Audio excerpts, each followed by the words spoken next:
Hi everybody and welcome back to my channel. Today we're going to be talking all about student loans, which I hope is going to be really useful because I know personally for me, when I got given my student loan, it was literally just like they threw me a lump sum of money, which like yay, great, but also that's got to last you like 3 months until your next instalment, which can be quite a lot of responsibility, especially if your student loan isn't that big because your household makes more of an income or whatever. That's how they tend to work it out, and that was definitely my case. I had a lot of a smaller student loan compared to some of my friends, so it was really tricky, and I've learned a few ways to really make my student loan last. Like my first year of uni I actually saved £1,000, which I'm not saying you're going to go ahead and do because I'm not really sure to this day how I managed that. I basically had no life.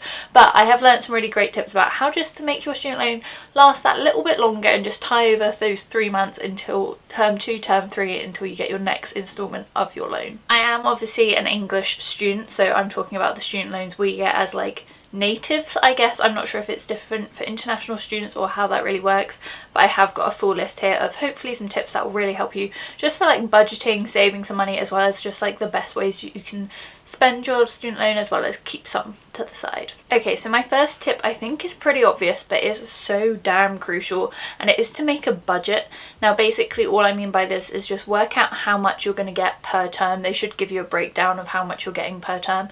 I think mine was like £2,000 or something, somewhere around there. I don't really remember off the top of my head, but it was somewhere around that mark. So I basically worked out how much my rent was each month, how much my bills was going to be each month, how much I was going to set aside for food and travel, like the necessities, and in bills I had like my water, my electric, my gas, and my phone bill on like Amazon Prime, like things that come out every month, like Spotify and everything. Then go ahead and do your food and travel, and then I would set aside some either for like a hobby or something you enjoy doing. So for me it was like eating out with friends or like going out for nights out and things like that. I would have a separate bit for that. But maybe if yours is like clothes shopping, you have a separate bit for that, or if you really like building bikes, you have a separate bit for that, or if you like gaming, you have a separate bit for that, just so that you can see how much of your money is being set aside for each thing. And you have to really try not to go over that budget, because as soon as you go ahead and like push that a little bit further than it should, it then means for the next month you have even less. So it's really hard to like try and stick to, but really important that you do. And it just means that you have more of an idea of how you're spending your money, where your money is going to, and you're not spending it all in the wrong place or all in one place rather than the other, and you have set aside that amount per month for each of those like pretty important things. You can also go ahead and include savings in there as well. So if you did want to save maybe £50 a month, £100 a month, £10 a month, whatever, pop that in your budget as well, just so that you know that that money is set aside, you can't use that for anything else, and it is just for your savings. So once your budget is all set up and you're ready to go ahead and spend your money, spend your student loan, enjoy student life, the first thing I would recommend is checking out the student discounts. To me it makes no sense to pay full price for something when you have the privilege of getting a student discount. You have that benefit of being a student and being entitled to a 10, 15, 20% discount. It just doesn't make sense. So I would always check on like uni days or whatever you're using what offers are available, and see if a shop similar to what you're looking at has a discount, even if the one that you're shopping at doesn't. So say for example I was looking at this top, is actually from Topshop, but say it was from like Boohoo. Oh no, I guess it could be from Topshop. So this is from Topshop. Say I'm looking at Topshop. Topshop doesn't have a discount, but Miss Selfridge does or something. Do you know what I mean? You could just probably find a similar thing at another store and use your discount and save some money. It can also be transferred to clothes, food, travel sometimes, electrical items, shoes, loads and loads of different items. So definitely check that out, because you only have student discounts for so long, and they're there because they know students have no money, have very tight budgets, so they're there to be used by you. So definitely check them out and see what bargains you can get. As I mentioned, during uni I really liked going on nights out and things, but one thing to consider is going out on student nights, because everything is so much cheaper. Going to university in London, like me, was very expensive. Entry alone could be like £20 plus, as well as drinks on top of that. So going out on student nights just meant that the entry fee was a little bit cheaper.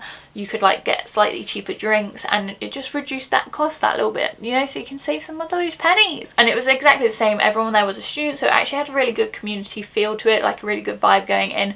You weren't like surrounded by like old men or anything, you were all students, it's a student night, so we've got a really good vibe in there, and you can have a really great night just for a lot less money. With that, my next tip would be to pre-drink. Now be careful, because we've all been to pre-drinks and we've gone a bit too hard, but if you can pre-drink at someone's flat, in your own flat, with your friends, with your flatmates, what have you, and you can get like a little bit tipsy or a little bit of a buzz on before you go out, it just means once you're at the club you either don't have to buy any drinks, which if you're that person, congrats, that's a huge achievement, or you just buy a lot less drinks, which saves you some money. Obviously pre-drinks are going to be a hell of a lot cheaper than drinks out because it's your own alcohol. You can even buy Sainsbury's own vodka like I did, like the cheapest of the cheap, just to get you through, like the cheapest rosé, whatever you're drinking, get the cheapest, save yourself some money, and it just means that when you go out you're already at that tipsy level, you know, you're already having a good time, you're already having fun with your mates, and you don't have to go and spend like 50, 60, 70 pounds on drinks because you're already there.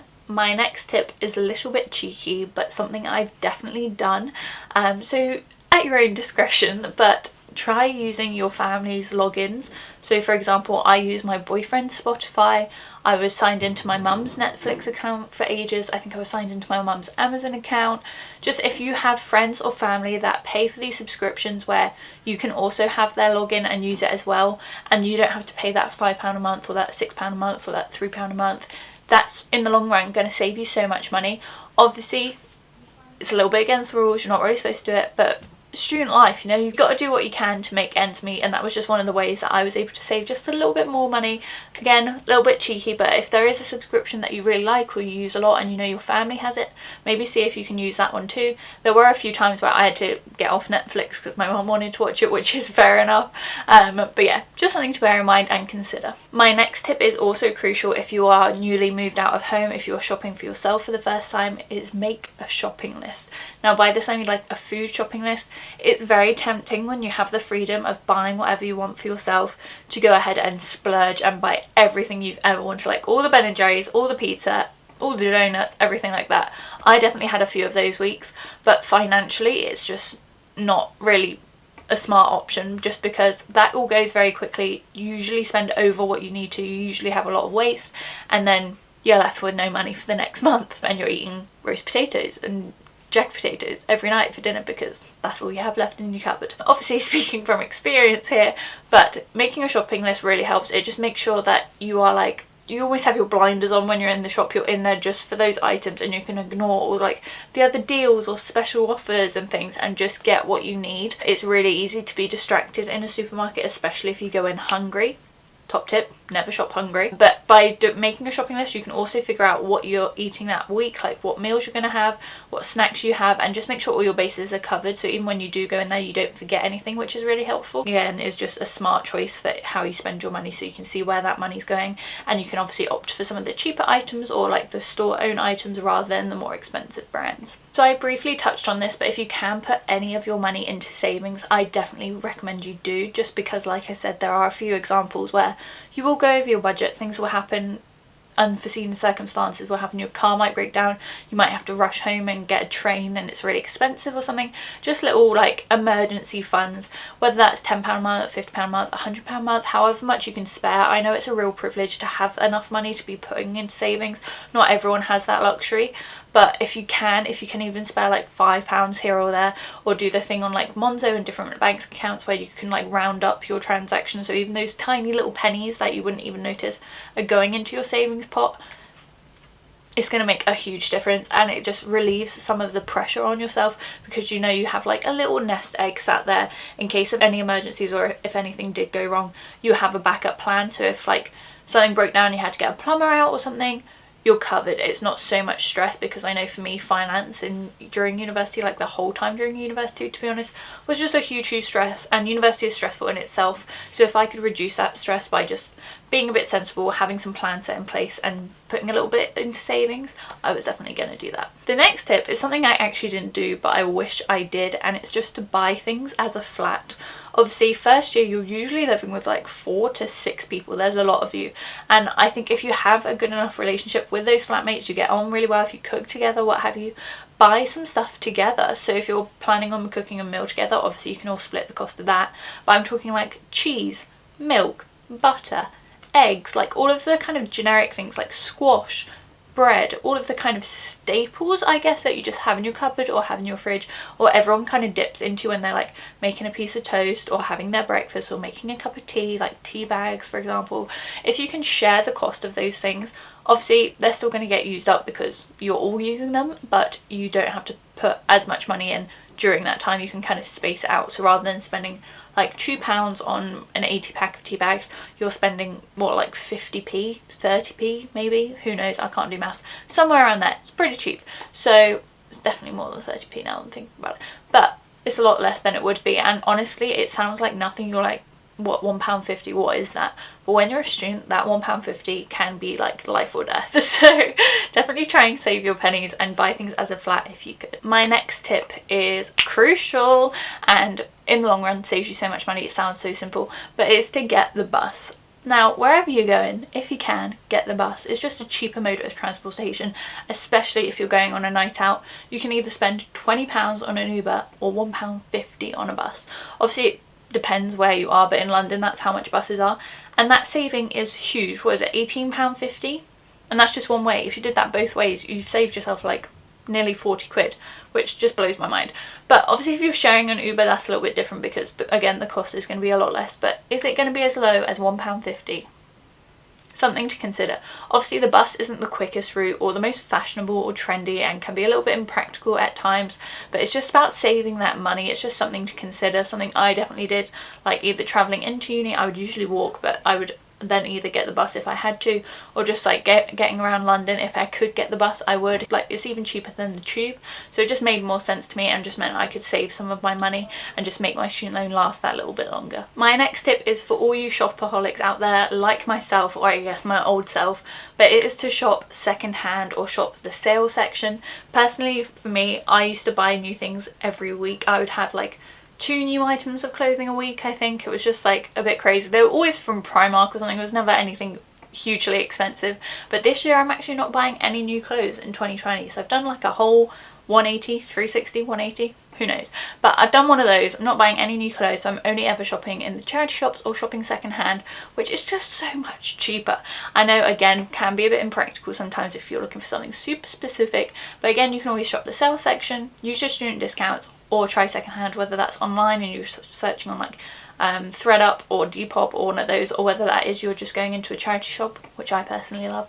It's just another great way to save some money whilst doing the things you enjoy. Like if you really enjoy shopping, don't cut that out completely just because you're living off your student loan. Just try and shop a little bit smarter and head to the charity shops. Not to mention you can also get like books, plates, literally anything in the charity shop, so it's a good place to be. But yeah, they are all my tips for living off your student loan, trying to make your student loan last a little bit longer while saving some of your money. Hopefully you found this video really helpful. I know it can be super intimidating when you first get your student loan, and it's super tempting to just spend it all, have a wild week, have a crazy night out and just splash the cash, but honestly that will come back to hurt you pretty hard. I've had experiences myself and I've learned the hard way. To try and make your student loan last that little bit longer, sometimes you do have to make a couple of sacrifices and do kind of the more impractical things, or things that take a bit longer, or just like the more awkward route to try and save some money. But in the long run it will be so worth it. You'll build up your savings as well as just like cover your back if anything bad were to happen, or if you had any emergency situations.